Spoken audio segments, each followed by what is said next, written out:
সকালে আশফির মনে হচ্ছে সে যেন গরম কোনো ফুটন্ত পানিকে আঁকড়ে ঘুমাচ্ছে। আশফির চোখ খুলে বুঝতে পারে মেঘের জ্বর আসছে। আশফির জলদি ওঠে মেঘের জ্বর মেপে আশফির চোখ কপালে উঠে যায়। মেঘের জ্বর 105 ডিগ্রির কাছাকাছি। কি করবে বুঝতে পারছে না। জলদি আরবিকে ফোন করে। আরবি চলে আসে। ভাইয়া, অবস্থা ভালো ঠেকছে না। এখন 2 ঘন্টার মধ্যে জ্বর না কমলে হসপিটালে নিতে হবে। আরবি, কি করবি জানি না, ওকে সুস্থ কর, আমি আর নিতে পারছি না। এমন সময় আশফির ম্যানেজার কল করে। স্যার, মিটিংটা। ওদের মিটিং ক্যান্সেল করতে বলো। কি বলছেন স্যার? 30 কোটি টাকার প্রজেক্ট। 30 কোটি জাত মুরগি, এখানে আমার ফেটে যাচ্ছে আর তুমি টাকা নিয়ে পড়ে আছো। ফোন রাখো। ফোনটা কেটে দেয়। ভাইয়া, তুমি যাও মেঘের কাছে, আমি আসছি। না, আমি যাব মানে? কিছুর দরকার হলে? ভাইয়া, আমি আছি তো, আর তোমার কতক্ষণেরই ব্যাপার, মিটিংটা করে আসো। আরবির অনেক জোরাজুরিতে আশফির রাজি হয়, কিন্তু মিটিংটা বাসায় ফিক্সড করে। আশফির কথা মতো বাসায় মিটিং হয়। এদিকে মেঘ জ্বরের ঘরে আবল তাবল বকছে। মারবেন না, আমার কষ্ট হয়, প্লিজ। আমি কিছু করি নাই। কেন কষ্ট দিন? আমি কি ক্ষতি করেছি আপনার? কে আপনি? প্লিজ ওই মাকড়সার মধ্যে জড়াবেন না। মেঘ এসব বলে যাচ্ছে। আরবির বুঝতে বাকি রইল না আশফিক কি করেছে। আরবি মেঘের অসহায় কথাগুলো শুনে কেঁদেই দিল। মেঘের মাথায় হাত রেখে বলতে লাগলো, কত আদর করতাম তোকে, ভুলে গেছিস? আমার ছোট বোনের মতো ছিলি তুই, সব সময় কলিজায় আগলে রাখতাম। কেন করলি এসব? দেখ, নিজের ভুলে কত ভুক্তভোগী তুই। আরবি মিটিং শেষ করে রুমে আসে। আরবি মেঘকে জলপট্টি দিচ্ছে। তুই একটু রেস্ট নে, আমি দেখছি ওকে। পারবি তো? হ্যাঁ রে, পারবো। পাশের রুমে থাক তুই, সমস্যা হলে ডেকে নিব। আচ্ছা। আরবি চলে যায়। আশফি মেঘের পাশে বসে কপালে আলতো করে ভালোবাসা দেয়। সোনা, জলদি সুস্থ হও, আর এভাবে মারবো না। আশফির অনেকটা ভেঙে পড়েছে।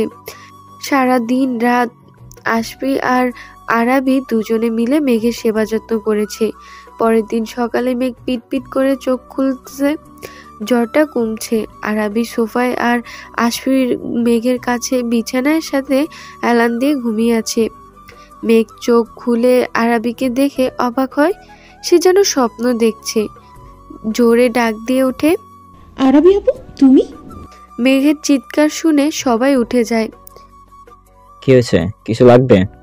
আরবি আপু, এখানে কি করে এলে? আশফির হুঁশ এলো। পেছনে ফিরে আরবিকে ইশারায় দিতে সে বেরিয়ে যায়।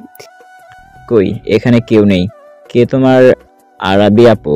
আমি তো কাউকে দেখি না। এখানে তো ছিল আপনি। এই দেখো, তোমার কাল থেকে অনেক জ্বর ছিল, ভুল দেখেছো। এখন রেস্ট নাও। আমি? এমনি কথা বললে শোনো না, উঠে ফ্রেশে নাও, আমি খাবার নিয়ে আসতেছি। আশফি চলে যায় নিচে। আমি যে দেখলাম, এত ভুল দেখলাম কি করে? নিচে আশফি, আরবি, সাবধানে যাস। ভাইয়া, কয়টা কথা ছিল। কি? কাল জ্বরের ঘোরে মেঘ ভুলভাল বকছিল, জানিস?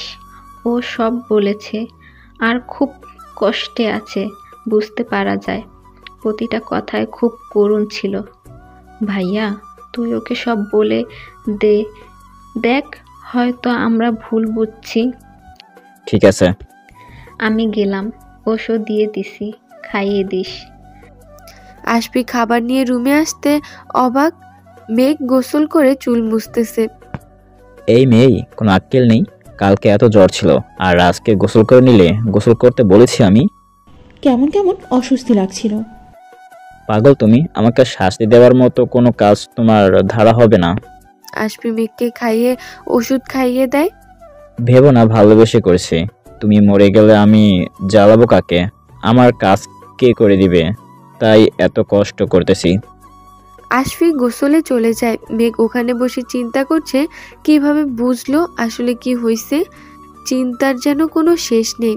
মেঘ উঠে ওর আম্মুর কাছে চলে যায়। আম্মুর সাথে দেখা হয় না তো। মেঘ তার আম্মুর হাতটা ধরে। কেমন আছো মা?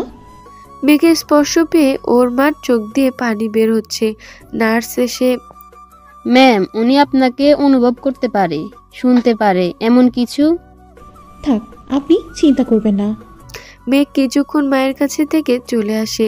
মেঘ আসতে আসিফ মেঘকে জড়িয়ে ধরে। কই ছিলা? মেঘের অবস্থা খারাপ, কারণ আশফি বলেছে তো বলেছে, সাথে ঘাড়ে কিসেরও করেছে। প্রতিটা কিসে মেঘ কেঁপে উঠেছে। কি কিছু লাগবে? হুম, তো আমি নিয়ে আসি। এখন আপাতত তোকে লাগবে, চুপ থাক। মেঘের ঘাড়ে থেকে ঠোঁট কিস করতে গেলে মেঘ আশফিকে ধাক্কা দেয়। আপনার মতো এইরকম একটা মানুষরূপী অমানুষ আমার কাছে আসলে আমার অসহ্য লাগে।